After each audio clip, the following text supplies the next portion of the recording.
Hello students.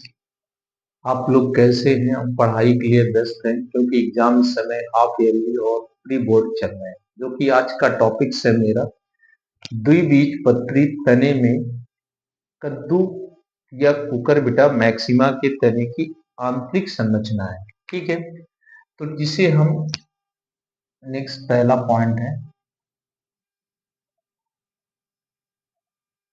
कद्दू के तने की अनुप्रस्थ काट। ओके, जिसे वनस्पतिक नाम क्या होता है?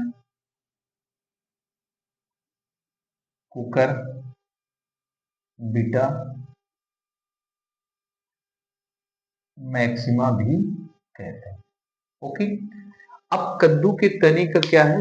कद्दू के तरुण तने भाग को काट कर माइक्रोस्कोप से देखने पर इसमें निम्नलिखित संरचनाएं दिखाई देती हैं। इसमें जो वेस्कुलर बंडल है इनकी संख्या 5 होती है। ठीक, पेंटागोनल की तरह इसमें वेस्कुलर बंडल दिखाई देते हैं जो कि निम्न प्रकार से है। ओके, जैसा कि फिगर में मैंने ड्रा किया है, इस फिगर के अकॉर्डिंग ही मैं आपको पूरा इसमें डिटेल बता रहा हूँ। लास्ट तक वीडियो देखिएगा तो ये समझ में पूरा आएगा है क्या। ओके, जिसमें पहला पॉइंट हमारा आता है जिसे कहते हैं इपिडर्मिस या बाह्य त्वचा कहते हैं। इपिडर्मिस या बाह्य त्वचा।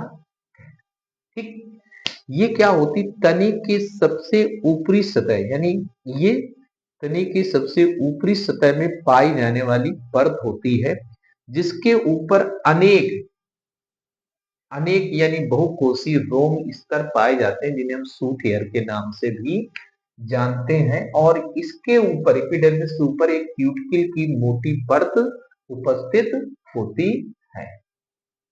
ओके, ये फर्स्ट पॉइंट है। सेकेंड पॉइंट आता है कॉर्टेक्स यानी वलकुट कहते हैं।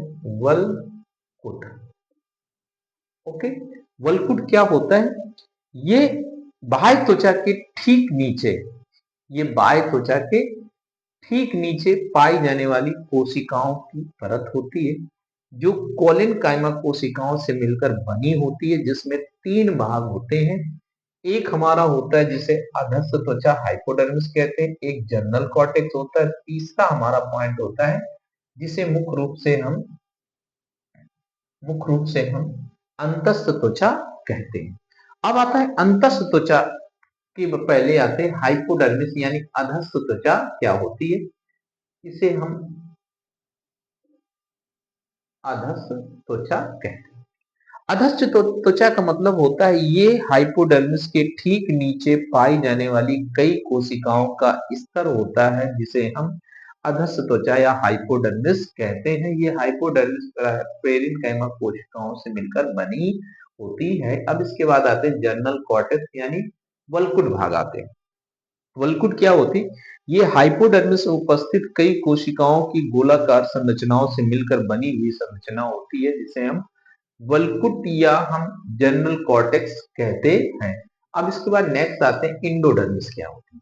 इंडोडर्मिस ये हाइपोडर्मिस यानी हाइपोडर्मिस के ठीक नीचे पाई जाने वाली सिंगल कोशिकाओं का समूह होता है जिसे हम इंडोडर्मिस कोशिका कहते हैं। इस इंडोडर्मिस कोशिका को अंतस्थ त्वचा भी कहते हैं। क्या कहते हैं? अंतस्थ त्वचा कहते हैं। इसमें मंड के कण भी उपस्थित होते हैं। अब इसके बाद नेक्स्ट आते हैं स्टील सिस्टम यानी रंभ सिस्टम। क्या रस्ट सिस्टम के अंदर क्या आते हैं?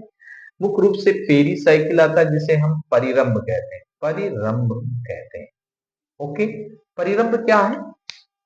ये पेरीसाइकिल की बनी हुई एक कोश की स्तरों से मिलकर बनी हुई संरचना है जिसके अंदर मुख्य रूप से वेस्कुलर बंडल प्रेजेंट होते हैं। क्या पाए जाते हैं? वेस्कुलर बंडल पाए जाते हैं। संवाहन बंडल कहते हैं। ये संवाहन बंडल के मध्य के चारों ओर फैला हुआ भाग ग्राउंड टिश्यू होता है जिसे ग्राउंड टिश्यू ऊतक भी कहते हैं।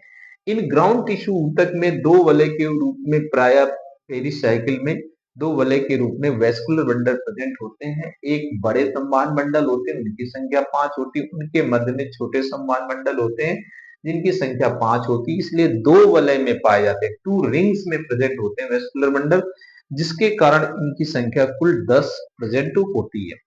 अब इसके बाद नेक्स्ट में आते हैं, जो वेस्कुलर बंडल होते हैं इसमें जाइलम और फ्लोएम पाए जाते हैं, जो प्रायः संयुक्त होते हैं तथा संयुक्त होते हैं, कोलेटरल जिसे कहते हैं, तथा बाइफ्लोमी के रूप में उपस्थित होते हैं। अब ये क्या है, खुले प्रकार के होते हैं तथा इसमें देखते हैं इसकी संरचना के आधार पर हम जब इसका अध्ययन करते हैं तो इस प्रकार के समान बंडल में जो पित्त पाया जाता है वो मुख्य रूप से बीचों बीच सेंटर में प्रेजेंट होता है, जिसे हम पित्त कैविटी कहते हैं। किंतु इसमें जो संवाहन बंडल होते हैं इसमें outer ring vascular bundle present होते हैं तथा इनर रिंग वेस्कुलर बंडल भी उपस्थित होते हैं।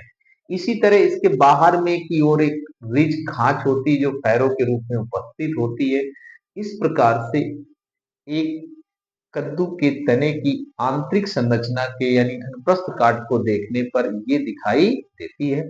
आप लोगों को ये टॉपिक समझ में आया है तो इस चैनल को सब्सक्राइब करिए, लाइक करिए, बेल आइकन दबाइए और फिगर ड्रा करिए। Okay, thanks.